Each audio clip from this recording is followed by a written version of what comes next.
Pemirsa, Presiden Prabowo Subianto melantik Brian Yuliarto sebagai Kepala Badan Industri Mineral dan lembaga ini merupakan lembaga baru yang akan mengurus mineral strategis. Pengangkatan Brian sebagai kepala lembaga tersebut adalah keputusan Presiden nomor 77P tahun 2025 tentang pengangkatan Kepala Badan Industri Mineral. Brian menjelaskan bahwa lembaga baru tersebut nantinya akan bertugas mengelola mineral-mineral strategis yang berkaitan erat dengan industri pertahanan. Mineral strategis yang dimaksud mencakup logam tanah jarang atau rare earth element atau LTJ dan mineral penting lainnya. Menteri Energi dan Sumber Daya Mineral (ESDM) Bahlil Lahadalia menyebut bahwa Badan Industri Mineral akan fokus pada penelitian industri yang bisa menciptakan nilai tambah.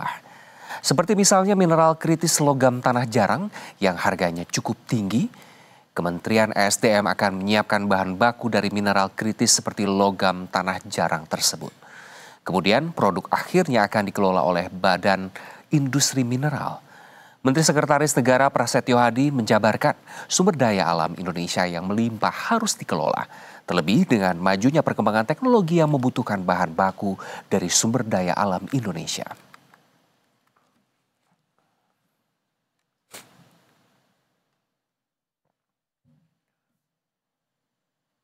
Pemerintah resmi membentuk Badan Industri Mineral sebagai langkah strategis mengawal hilirisasi dan tata kelola sumber daya alam. Harapannya lembaga ini mampu memperkuat pengembangan mineral strategis yang lebih maju dan untuk kepentingan dalam negeri.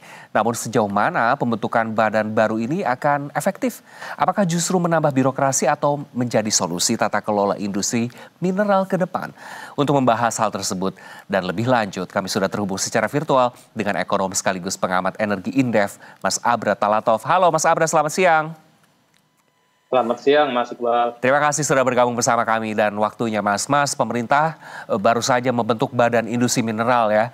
Dari kacamata Mas Abra, apa urgensinya sebetulnya pembentukan badan ini? Apakah memang urgent dibutuhkan atau seperti apa?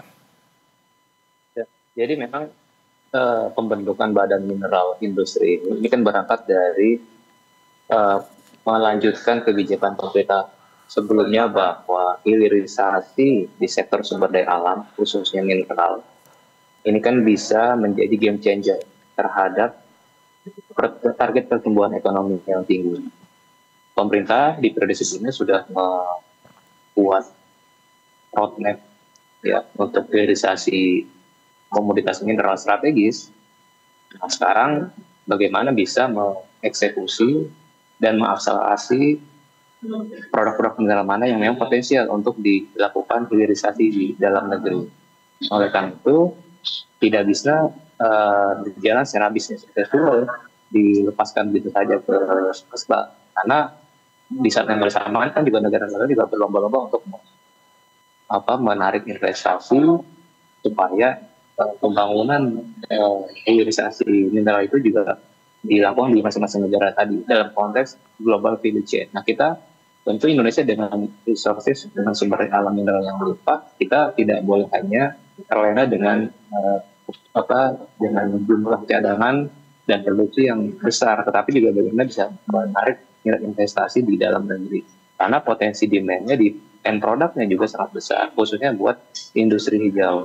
Gitu, Mas. Jadi saya pikir ini sangat strategis dan ya pasti ada pertanyaan bagaimana bisnis proses selama sudah terjadi, apakah nantinya akan ada overlap, kemudian kewenangannya sejauh mana, itu nantinya memang pemerintah perlu juga bisa menjelaskan lebih spesifik pada seluruh stakeholders.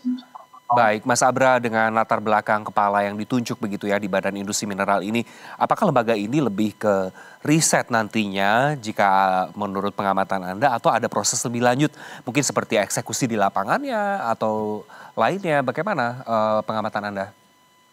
Ya, kalau saya melihat bahwa salah satu prioritas yang perlu dilakukan oleh Badan Hilirisasi Mineral ini adalah melakukan profiling ataupun pemetaan komoditas mineral mana saja yang menjadi andalan.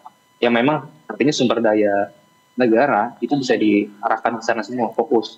Jadi kan ada 28, kurang lebih 28 mineral manfaat Nah itu harus dijadikan prioritas, dan itu nantinya bayangan saya akan diolah ataupun dioptimalisasi melalui bukan hanya swasta tapi juga BUMN melalui dana negara.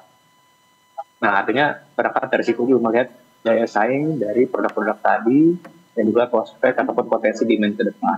Artinya fungsi badan ini saya pikir di awal sebagai orkestrator lintas kementerian BUMN swasta dalam tahapan mulai dari perencanaannya, riset, kemudian bagaimana menindaklanjuti visibility studies-nya, FS-nya, kemudian juga mencari potensi pendanaan dan investasi, sampai nanti potensi bagaimana bisa menciptakan global value chain. Artinya kan nggak mungkin kita mungkin produksi dari hulu sampai hilir di Indonesia dalam jangka pendek.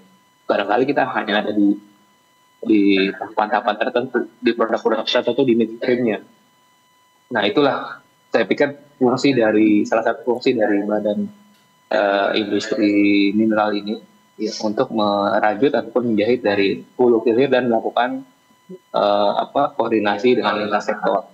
Dan fungsinya untuk mempercepat, lagi-lagi saya pikir mengakselerasi. Baik, mengakselerasi pengelolaan hilirisasi mineral Indonesia ini yang juga terus digalakan begitu ya Pak, Mas, untuk dari pemerintah begitu, dan mana salah satu fungsi badan ini juga kan untuk melindungi mineral strategis. Menurut Anda, seberapa besar potensi mineral kita secara global, Mas Abrar? Ya, kalau dari roadmap hilirisasi mineral, sebetulnya kita sudah tidak bisa dipungkiri lah, cadangan nikel kita, rare earth kita misalkan nikel kita produksi nikel terbesar 50-60% produksi global, kemudian juga tembaganya dan sebagainya, dan termasuk timah.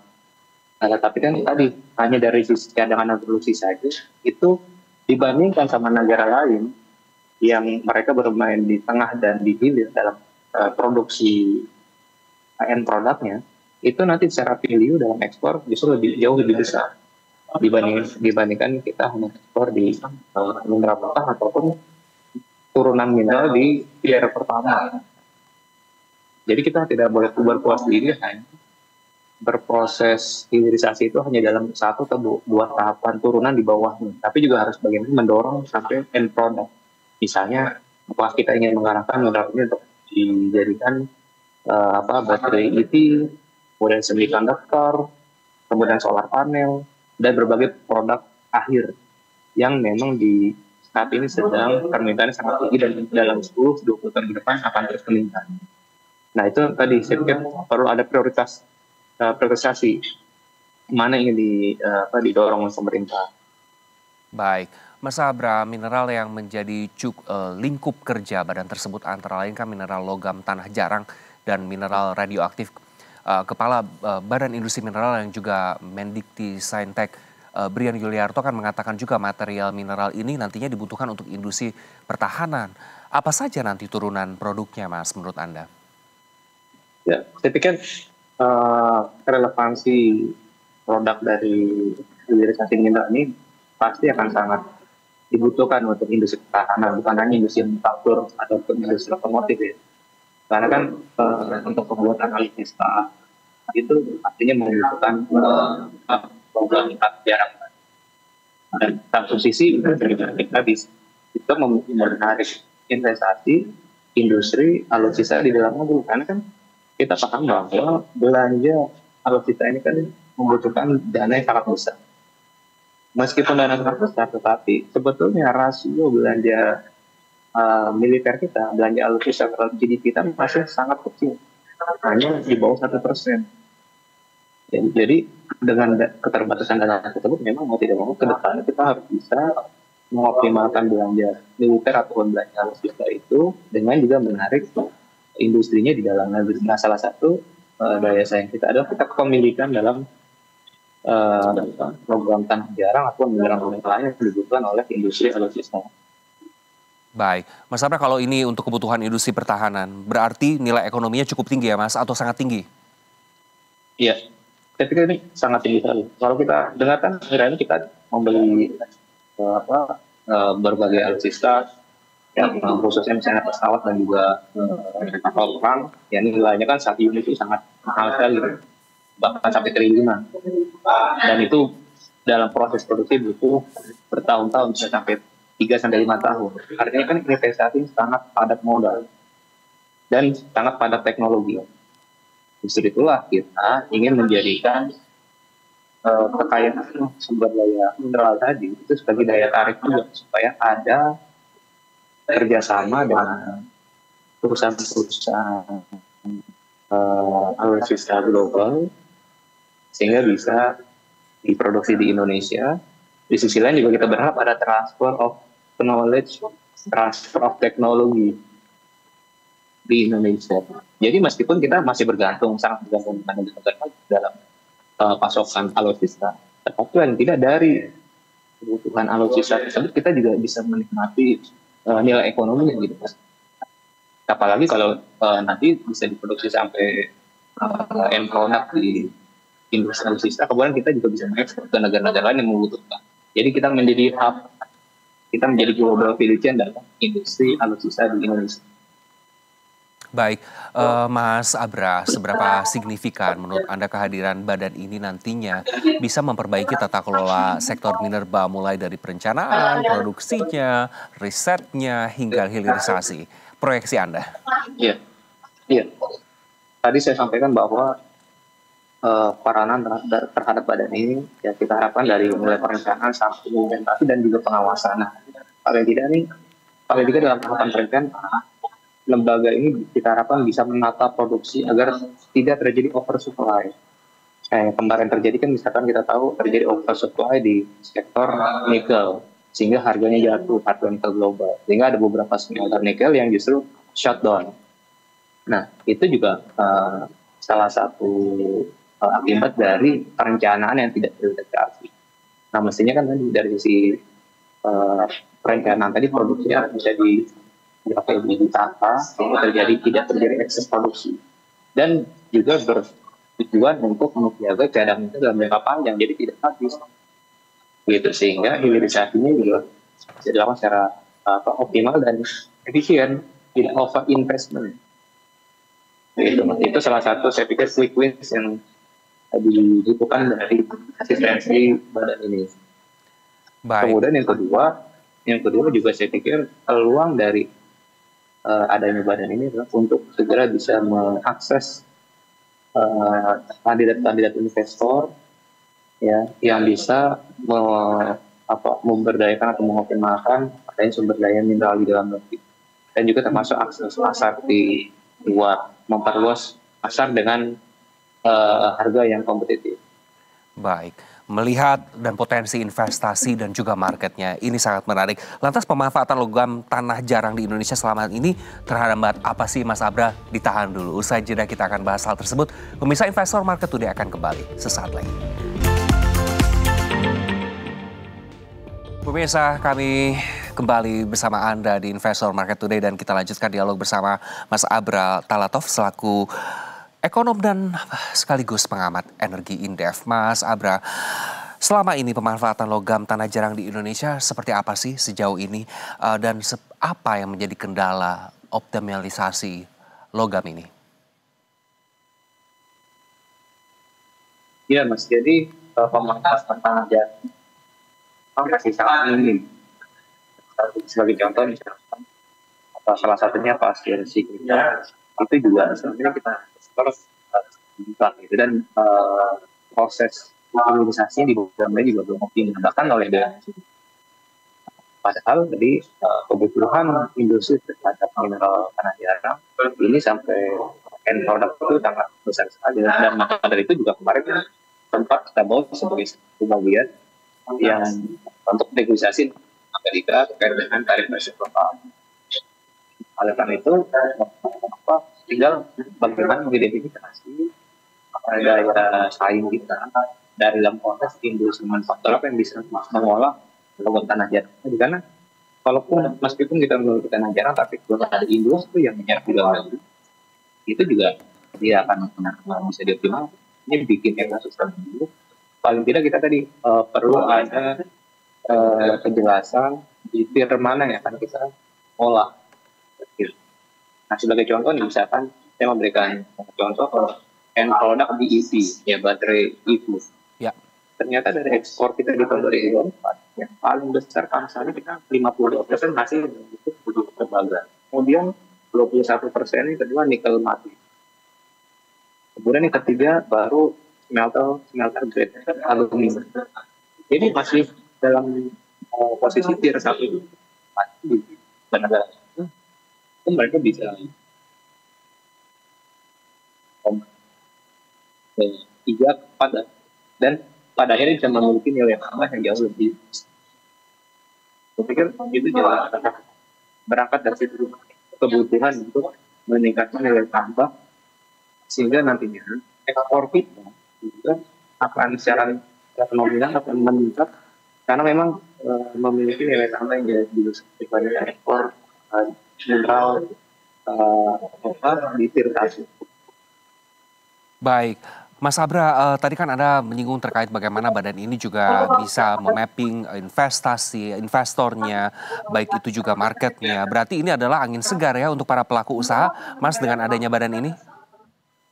Ya, tentu saja itu akan salah satu daya tarik baru ya. Tapi kan harus dimulai dijelaskan bahwa industri ini kedepannya seperti apa nih prospek demand-nya, bukan hanya di dalam negeri tetapi juga demand di luar negeri. Karena kalau misalnya sudah diproduksi di dalam negeri ternyata tidak diserap kan juga mereka investor akan melihat resikonya. Jadi juga perlu juga lihat sampai potensi demand. Kemudian yang kedua juga bagaimana dukungan pemerintah terhadap peningkatan daya saing industri tersebut di dalam negeri, misalnya insentif baik fiskal maupun non fiskal, jadi kawasan industrinya, kemudian juga insentif perpajakan, juga dukungan dari sisi energi, dari energi mana yang dipasok. Nah, apalagi kan sekarang kecenderungannya hilirisasi industri mineral ini diarahkan pada green product, di mana konsumen memiliki preferensi untuk menggunakan produk akhir yang dalam proses produksi juga berbasis data energi terbarukan. Nah itu juga saya pikir menjadi salah satu hal yang perlu disiapkan pemerintah, jadi aspek dukungan fiskal maupun non fiskal, dan juga paling penting adalah perbaikan perizinan birokrasi dan sebagainya. Juga intinya investasinya harus efisien, ada high cost ekonomi, ya ada pungli dan sebagainya. Aku pikir jadi tetap akan menjadi concern utama oleh investor. Baik, Mas Abra, di tengah banyaknya optimisme terkait badan ini, berarti memang bisa disimpulkan ya, pembentukan badan ini bisa meningkatkan kontribusi sektor mineral terhadap PDB nasional dan penerimaan negara nantinya begitu? Iya, tentu saja. Tadi karena saya sampaikan bahwa ketika ekspornya mineral mentah ataupun mineral turunan hanya di artinya kan kontribusi terhadap PDB sektor industri manufaktur ya tidak akan bisa optimal karena nilai tambahnya tadi minim. Padahal kalau kita misalkan sampai tier 2 atau tier 3 itu nilai tambahnya bisa sampai 50 kali lipat. Tier 1 tuh nilai tambahnya di bawah 10 kali lipat. Jadi sangat jauh sekali eksponensial. Nah, makanya itu pasti nilai ekspor kita dan pada akhirnya juga kontribusi terhadap GDP kita bukan jauh lebih besar. Nah, sebetulnya sektor ini sangat strategis dan relevan untuk mendukung target pemerintah dalam mendorong pertumbuhan ekonomi yang tinggi. Nah, tapi ini butuh endurance, butuh effort besar. Masih ke dalam investasi bisa bukan hanya dalam makan, tapi jangka panjang. Karena apalagi juga sebenarnya kan tadi padat modal dan teknologi, kalau tidak bisa di-maintain dalam jangka panjang, nanti di tengah jalan tiba-tiba terjadi disrupsi, collapse, ini juga bisa beresiko secara sistemik sektor-sektor yang lain gitu. Baik, masa pada saat ini kan sudah ada Kementerian SDM, BUMN, hingga holding industri pertambangan. Bagaimana sebetulnya saran Anda seharusnya koordinasi dilakukan agar tidak terjadi overlap kewenangan dan juga atau otoritas begitu? Ya, saya pikir secara regulasi pasti sudah dilakukan ya, fungsi, tujuan, dan juga kewenangan masing-masing lembaga. Ya, tinggal bagaimana pembagian peran ini semakin diperjelas, harus koordinasi yang intens ya, untuk bisa memperjelas tidak adanya overlap tugas maupun kewenangan tadi. Jadi masing-masing juga lembaga bisa mengukur diri, bisa membatasi diri apa yang mereka kerjakan ini ada di area mereka atau di area lembaga yang lain, sehingga pada akhirnya butuh koordinasi untuk bisa memutuskan kebijakan secara bersama-sama. Jadi polusi eksekutornya tentu nanti di Kementerian Lembaga. Badan ini sifatnya tadi hanya sebagai sektor yang mencoba mempercepat kebijakannya bisa dieksekusi secara lebih efektif dan efisien. Karena tanpa clear governance ini, lembaga ini tadi kita menjadi tumpang tindih. Dan ini harus ada juga evaluasi secara rutin dilakukan ya oleh Presiden. Ada efektivitas lembaga ini, harus ada target ataupun KPI yang jelas pasca pembentukan badan ini. Misalnya, apakah dalam 1 tahun, 5 tahun mendatang itu akan ada tambahan investasi di industri mineral tadi, berapa banyak target investasinya, berapa besar target ekspornya, dan juga berapa banyak target kerjasama investasi dengan industri-industri luar negeri. Masuk juga tadi kaitan dengan penguatan industri militer atau industri aviasi. Baik, Mas, menurut Mas indikator apa yang bisa dipakai untuk mengukur keberhasilan Badan Industri Mineral nantinya? Ya, yang paling umum adalah bagaimana investasi tadi itu paling tidak kalau tidak belum memungkinkan dilakukan eksekusi di dalam jangka pendek, paling tidak sudah ada komitmen awal ya, mencari investor yang saya mau melakukan industrialisasi di dalam investor dalam negeri maupun luar negeri, termasuk juga mengawal komitmen tadi. Misalnya komitmennya 2 tahun, ya apakah setelah 2 tahun investasi itu langsung bisa dieksekusi, termasuk nanti